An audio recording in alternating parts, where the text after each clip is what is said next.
Greetings. My name's Gabriel. This is a series of videos where I work on publishing books on Amazon through Amazon KDP.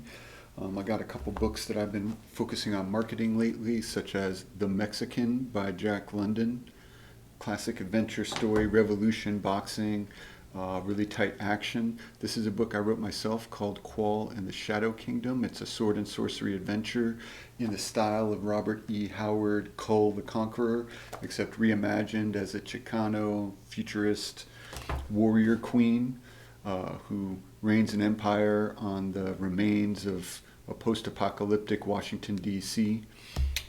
Qual and the Shadow Kingdom, that's called. But anyway, right now I'm working on some books. I've really been focusing right now on, this is something, book publishing, I've been doing for several years now as a hobby, but I'm trying to shift to doing it more seriously as a business. So just went live In Our Time by Ernest Hemingway. This is an author copy, but it's complete, it's live. I'll show you all, you can get it on Amazon. So today one of the things I'm going to be doing is working on what's called A+ content, and what that is for the Amazon webpage where the book is, it's a little bit of promotional material. You can put in text and images onto the webpage. So I'm going to show that. But the big news today for me, I don't know when this will be published, but for me it's Friday. So this is Friday. I want to end the week strong. I've been working on Zora Neale Hurston, John Redding Goes to Sea. So just yesterday I got my author copy. So as part of my process, and this is a continual process that, if you check in with these videos from time to time, you'll see that, there's a continual process where, I'm hopping around, keeping things interesting, working on different types of work and creativity. But in my flow is, I get the paperback book formatted, laid out, edited, revised, and then I publish the author copy. Then I order the author copy. That requires a little bit of planning and logistics because I'm a digital nomad and I move around quite a bit. So, I got to work that into my analysis is when I can be at a place to receive the author copy. But then once I get the author copy, just me personally, I don't care how many times I review something digitally on a screen. I need to see a physical copy to kind of check everything. And so once I get that, then I can make the final revisions to correct any final revisions that I want to do. And then also I work on the ebook at that point. As soon as the print version is out in a draft waiting for the author copy, I jump into the ebook. So that's what I'm going to do today. Is now that I have this, I know the final tweaks I need to make it go live. And then I'm going to work on the ebook, so the ebook will be ready to go. So my goal is to focus today on getting John Redding Goes to Sea by Zora Neale Hurston, getting that up, both the print and the ebook. I've already hopped into my next Zora Neale Hurston story. I'm going through a kind of a Zora Neale Hurston phase where I'm going to try and there's a collection of works that she published before 1930, which are in the public domain, that I'm seeking to organize, revise, and publish in high quality short read books such as this one. So the next one on the list is called Mutzi. It's a Harlem Renaissance short story, kind of temptation, and kind of a innocent girl from the country comes to Harlem, and then she, is kind of like Red Riding Hood, surrounded by all these wolves. And then in the midst of all the wolves, there's this very charismatic, gambling, ladies' man kind of guy who becomes smitten with the woman. And it's basically, it's kind of got two protagonists, both the main female that's new to the city, and then the Mutzi, the title character, who's kind of, the leader of the gambling kind of, he's the big man on campus, the the leader of his pack who kind of wants to change his ways in order to win the heart of this woman. So Mutsi, I have, I'll share some screens with some stuff I've been doing with that, but that I'm working on, I'm going to lay that out. I have the text done in Google Docs. So again, I'm jumping all over, but that's the idea of this series is this is just videos of me doing the work, publishing the books, getting them posted, working on promotion, working on the next book. So Mutsi I have in a Google Doc. I have the text all there. So you're going to see kind of at the beginning of the next title, that's where I'm going to lay this out in a program called Scribus, which is for the formatting to get it in a 5x8 like this one. So I'm going to work on that. Also, I have early drafts of the next series. So I'm doing some Zora Neale Hurston, but there's also this incredible author that I want to start publishing titles of named Zit Kalasa, also known as Gertrude Bonin. She was a Native American woman who, incredible kind of, multi-talented. She was, an accomplished classical musician. She was an artist. She was an activist. She was an author who wrote both fiction and nonfiction. And there's a number of works by her that I want to start publishing. Then, to also round out the day, the other things that I have on my work day today are to do the A+ content and promotional material for In Our Time by Ernest Hemingway, which just was published this week. And also, I'm going to talk a little bit, I've started promoting, YouTube. This space I kind of use for the book publishing series. I might put up some little ad, YouTube shorts or something for, promoting the different titles that I'm working on. But I've really joined and started publishing on TikTok as the channel where I promote these books. And I'm new to TikTok. I resisted TikTok for a long time, but finally I realized, hey, with this whole book talk thing, if I want to sell this product, which is independently published books, TikTok is really the platform to do that on. So I'm getting into the book talk thing, and I might share a little bit of some of the things I've learned as I explore publishing there. So those are all the things I'm hopping around on. I'm in a public library. I'm coming at you from Massachusetts. I'm going to be moving to another state, headed to Maine next. This is probably my last working day in Massachusetts. I've had a interesting time here. The library, I've really enjoyed it. It's a really good library. There's some books that I've pulled off the shelf, like Zora Neale Hurston books that I used to reference as I was working on John Redding Goes to Sea and Mutsi. So, that was a very fortunate coincidence. But let's jump into the work. All right. So, first, this is opening up John Redding Goes to Sea. As I mentioned, I got the author copy. There were two things that I want to change. Now that I've laid this all out in this program called Scribus. It's a free open source program. It overall, I've done this. This is my 15th book, so I kind of got a little bit of a template going, and I've gotten better at kind of being able to predict how things will look. Things mostly looked good, but there was two things that I need to change.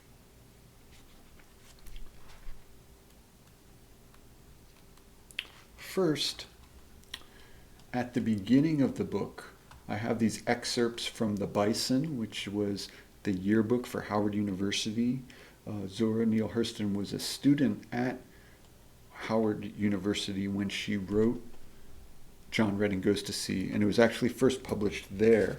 But I haven't been able to find a copy of the literary magazine where John Redding Goes to Sea was published in 1921. However, it was again published in Opportunity magazine in 1926, and that's where I am using the text to develop this this edition. But as part of that, at the beginning, I like to have, quotes from around the time of the publication of the work. And, this one, because she wrote it as a college student, I thought it was fitting to kind of dig around and find some quotes or material from that time. So this is around the time she wrote the story. So this, I found actually the yearbook itself, which is incredible. So there, we have this quote: Zora's greatest ambition is to establish herself in Greenwich Village, where she may write stories and poems and live an unrestrained bohemian. Now, I love that quote. That's something that resonates with me. When I was in undergraduate college, that quote could very well have been written about me. That's not quite, I'm not really trying to go to Greenwich Village nowadays. I'm looking for something more rural than that, but I definitely, that resonates with me, that quote, and gives a good sense of kind of where she was as a person when she wrote this story.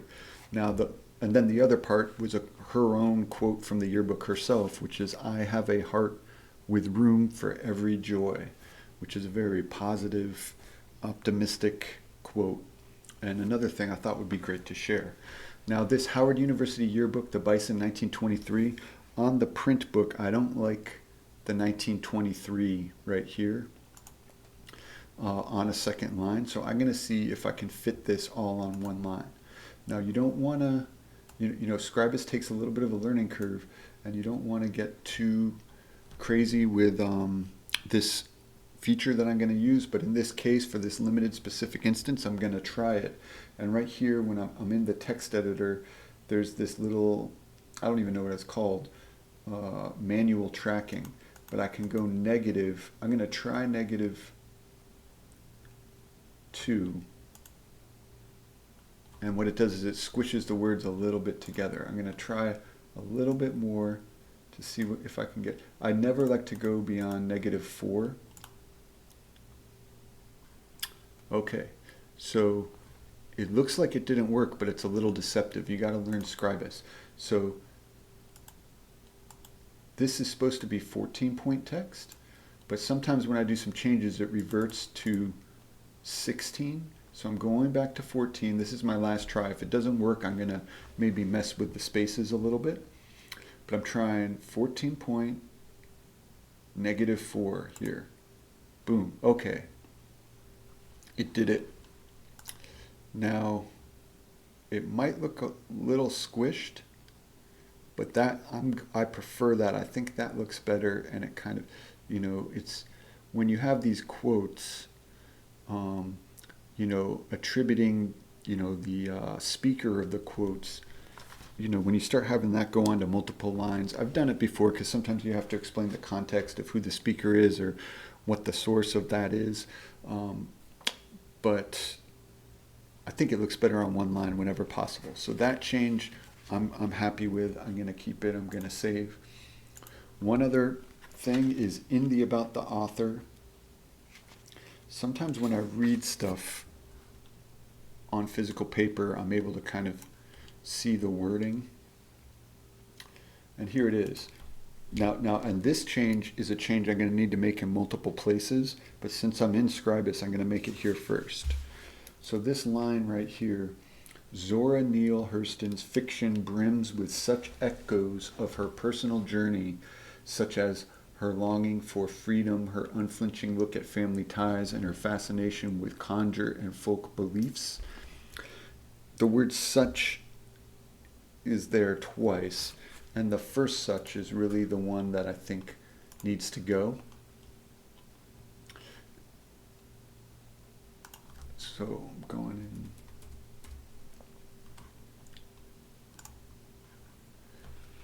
Zora Neale Hurston's fiction brims with echoes of her personal journey, such as her longing for freedom, her unflinching look at family ties, and her fascination with conjure and folk beliefs. That, I think, is the better sentence. Okay, so I've done all of my changes. I'm going to save. I'm going to export as a PDF. Change this send it to the right folder.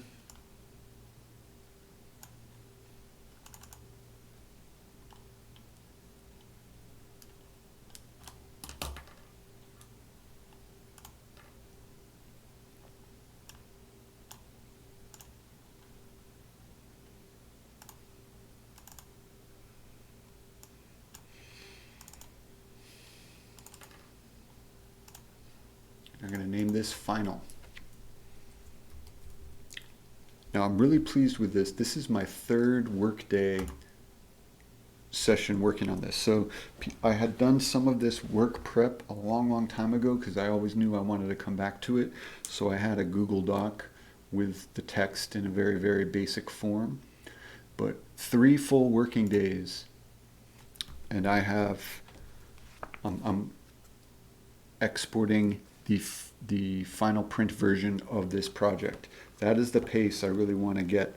Now some books take longer than others, but I'm trying to be efficient, and I'm really pleased with this work. I kind of dove deep into it and worked on it, but to be able in 3 days to have this book, which I can then sell, in this condition with a cover and everything I'm pleased with, is really feeling good, and that's why I've wanted to focus on this.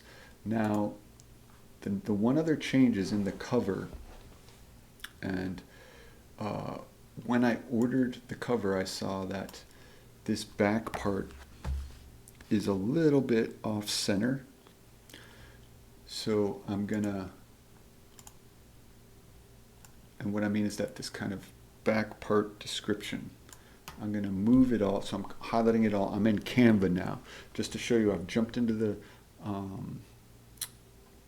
Canva. Let me duplicate this.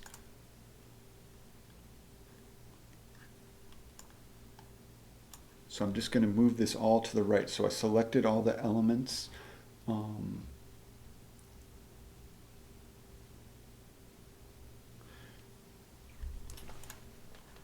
And I'm just giving it a nudge to the right.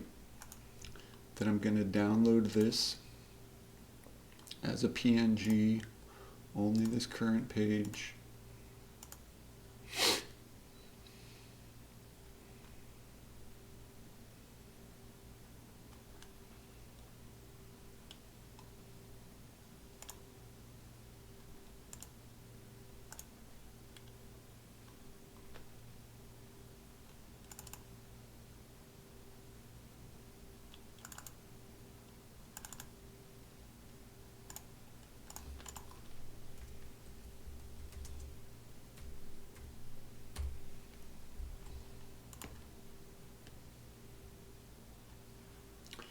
Okay, so now I'm in Amazon KDP. This is where all my titles are. So you can see the draft of the paperback. I'm going to go to setup.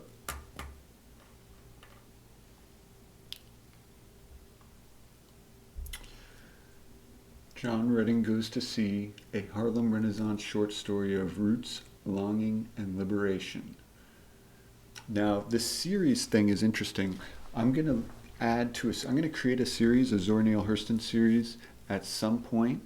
This is my second Zora Neale Hurston title. The first is Drenched in Light, which is a book I published several years ago. It's one of the earliest books that I published. And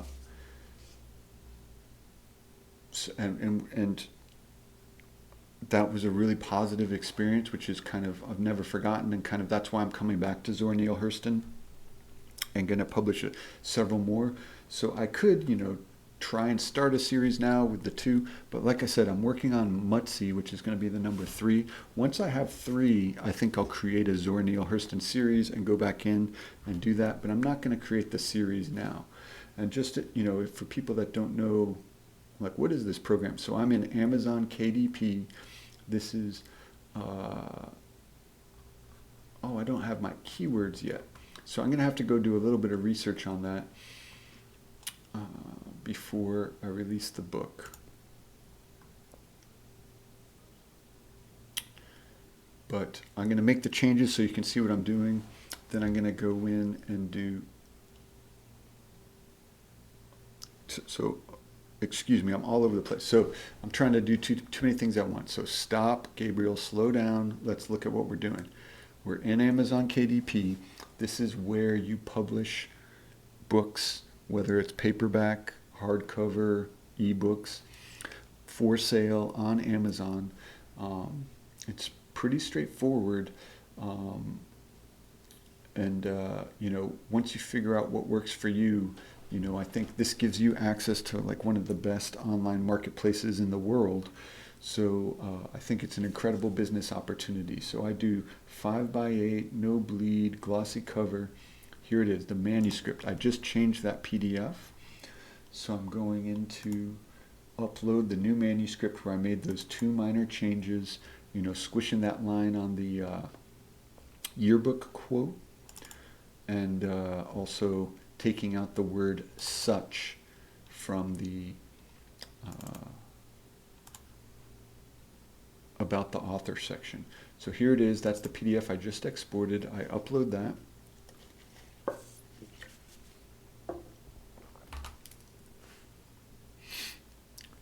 Now the next thing is the cover creator. And I like to make, as you just saw, I like to make my covers in Canva.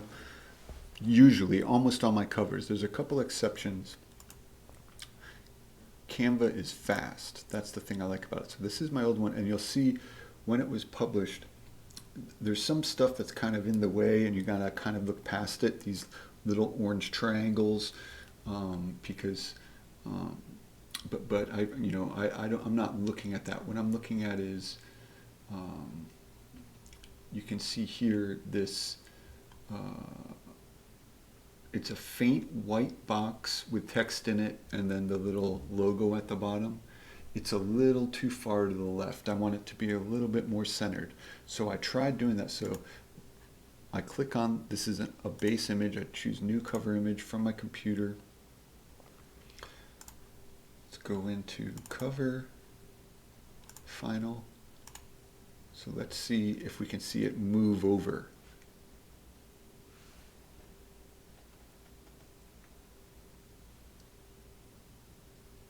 So it moved over. Now that I look at it, I think I'm going to move it just a little bit more.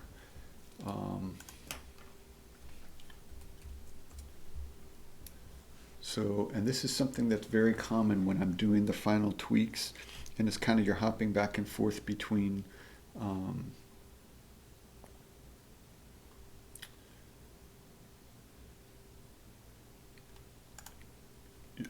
it's these subtle refinements. It does take a little bit of focus, but you got to see what it looks like.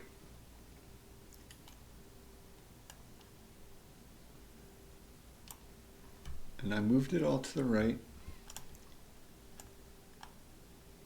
I want to go just a little bit more.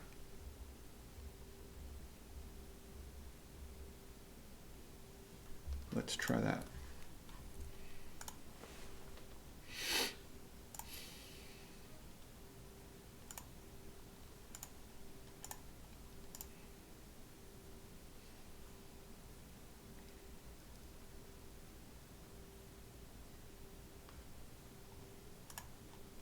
And I'm just saving over and replacing the previous one because I don't need a in between. I don't need too many drafts to clutter up. So I'm going to try re-uploading this final. Let's take a look, see it move it over. I don't want it to go too far. It's deceptive to have it actually center. I want it a little off center. And I think this does it. That I'm happy with. So I'm going to hit preview, and now I'll get a better view of what we're looking at here.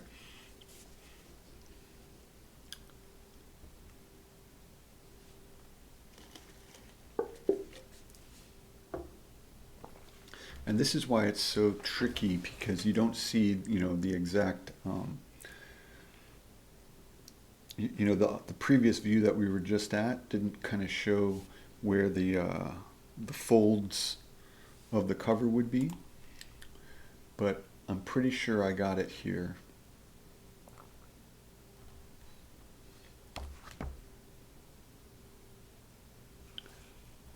Now I preview it,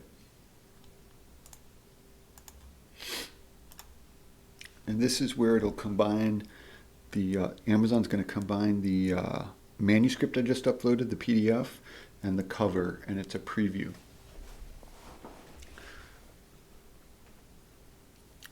Now, there was a part on this page, the one thing I haven't done yet is the Amazon keywords. This is a very important piece of publishing your books on Amazon. There's a lot of YouTube videos and material about keyword optimization and all this kind of stuff, and how to find the right keywords, and how keywords are the key to making all your money and all this kind of stuff. So, you know, I'm definitely a beginner student of all of that, and I do not, my approach is I'm not going to buy any fancy tools that will give me some kind of keyword edge. But there's a lot of that stuff out there, and if that's something you're interested in, it might work very well for you. But I'm trying to go another way. One of the valuable things, because I do public domain content, you know, public domain content, you got to do your own research if you think a title is in public domain to verify it. I'm not, but generally, if it's something before 1930, and I believe so, that means maybe stuff in 1930 doesn't count yet. It's maybe 1929 or whatever. But you got to look and kind of do your research. But stuff published in the U.S. before 1930 is generally in the public domain, which means that it can be freely read, accessed. You can make your own version of it. You can publish it like I'm doing. You can make a movie about it. You can adapt it. You can do all sorts of things. It's an amazing, awesome thing about the way art is carried and passed down through time. Is eventually, you know, copyright is great so that the original author can enjoy the benefits and the fruits of their hard work, but at some point that story needs to be released to the public so that they can continue the story and then continue the conversation and the tradition. So anyway, we have a preview here. I think now you can kind of get a sense of this Harlem Renaissance short story of roots, longing, and liberation, the back cover. Now I feel much better about where it is. And again, it's deceptive because you got to remember the book is folded over. So if you do too precise of having it dead center in the middle, it might get pulled a little bit to the right. So you kind of want it leaning a little bit to the left. This is just kind of my feeling. You know, it's kind of like, you know it when you see it kind of sense. But in order for the mind to process it as center, you kind of want it just a tiny bit offset to the left because of the way the book is folded, is what I'm saying. It's kind of like words, if the words are too close into the center of the book on either side, because you got like kind of that like curve that goes into the darkness shadow of the book crease, you know, you got to be careful with that. So I'm just going through, this is what's called the final preview. Look at that. So this does fix what I talked about, but I think a very, very close reader can kind of see the risk of squishing the text too much like I did using that tool, which is why I don't recommend going beyond -4 if you are using that, and only, again, very, very limited, is it almost looks like it might be a smaller font size than the other one below. But again, what I'm trying to do here is emphasize the quote itself. Zora's greatest ambition is to establish herself in Greenwich Village, where she may write stories and poems and live an unrestrained bohemian. And I feel like this edit for this book right here, it looks much stronger than it did before, and I'm making the editorial decision to go with that. Again, there's efficiency versus quality, and I want to be high quality and efficient in my work, but I'm trying to get this out there to share this story with the world in a short read publication.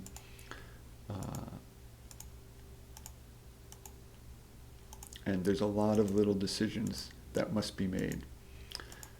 And that's what these videos are about and why you're coming along for the ride, I guess, if anyone's here. Feel free to contact me or put a chat or a comment or something. Okay. One of the videos that just published has this image in it. It's not my favorite illustration I've ever done, but I am pleased with it and going forward with it. And like I said, I'm working on, the next title is Mutsy by Zora Neale Hurston also, and I'm going to do another image of her. But I'm pleased enough with that. I like the travel kind of, you know, indication where she's got these suitcases and the joy. I like it for this particular work, so I'm going to go with it. And again, fiction brims with echoes of her personal journey, such as her longing for freedom, her unflinching look at family ties, and her fascination with conjure and folk beliefs. That edit made, now I've been moving very, very fast, and I got to be careful. So what I mean by that is, when I make an edit to the PDF in Scribus, I also have to go into my master Word document, which for me is Google Docs, and make the same change here. And generally I want to make these revisions at the same time, so what I don't want is to have major differences. Now why do I keep it in Google Docs? This is where I do all the editing, right? Now, what I'm going to do now, like I said, I just was working on the print version. Now that I have the print version almost ready to go, I'm going to do the ebook. So in order to do the ebook, I save a Microsoft Word file format from Google Docs. I need to make a folder, ebook.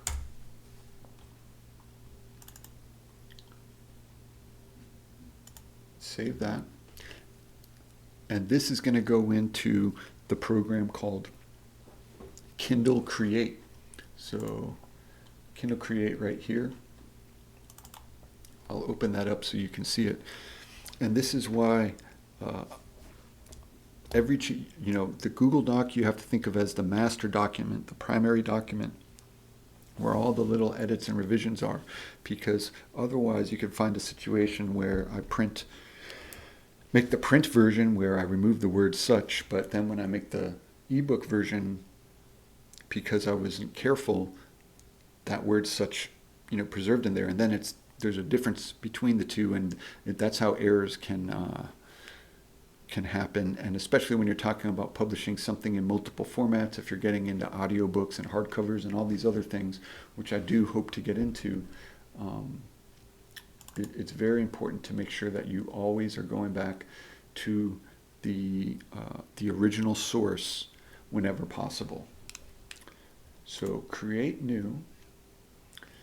This is in real time. You're seeing I have a paperback almost ready to go. My intent is to publish it today or submit it to publication.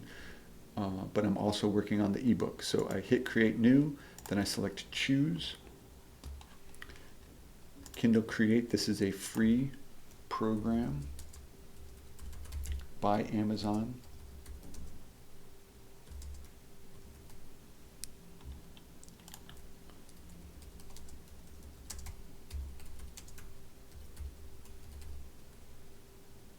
And House of Lundy is the publishing company pen name thing I've been using. I use my own name in terms of editor and things like that, but House of Lundy is something that I've been using for several years now. Okay, so slow down. Remember I just did ebook. This is the Word document that I just saved from Google Docs. Now this requires some heavy revising, but that in order to get started to kind of create your ebook, you have to start with a Word doc. So this is me uploading it in Kindle Create. I'm going to wrap this up pretty soon. Maybe I'll do another video to check in when I start working on the A+ content and stuff for In Our Time. But you know, this video you can kind of see I have Zora Neale Hurston, John Redding Goes to Sea almost ready to go. I'm going to spend some time formatting this ebook. But the other thing I'm going to do is work on some Amazon keywords. I'll show you how I do that at some time, but let me spend some time kind of offline and come up with some good keywords for this, because that's the last step I need to do before I can submit the paperback for publication. Technically, I could submit it even before, submit it for publication and come back and do the keywords later, but the keywords are important, and I do want to at least have my initial keywords in. All right, but I did want you to see, you can see Kino Create's taking a little bit of time creating it, but here we go. Okay. Import successful, continue, get started. So, John Redding Goes to Sea. Boom. Now here it is. Now there's a lot of formatting I need to do,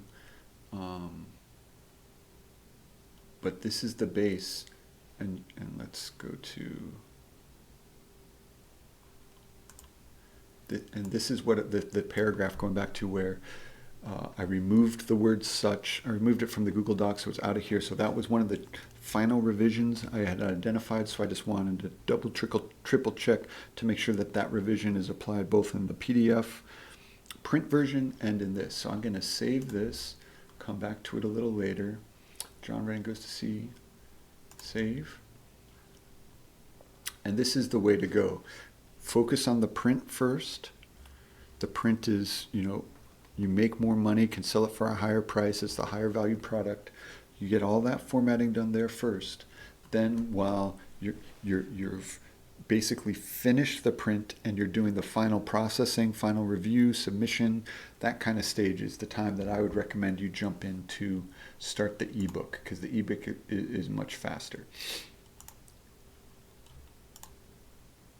Okay, so just to close out again, my name is Gabriel.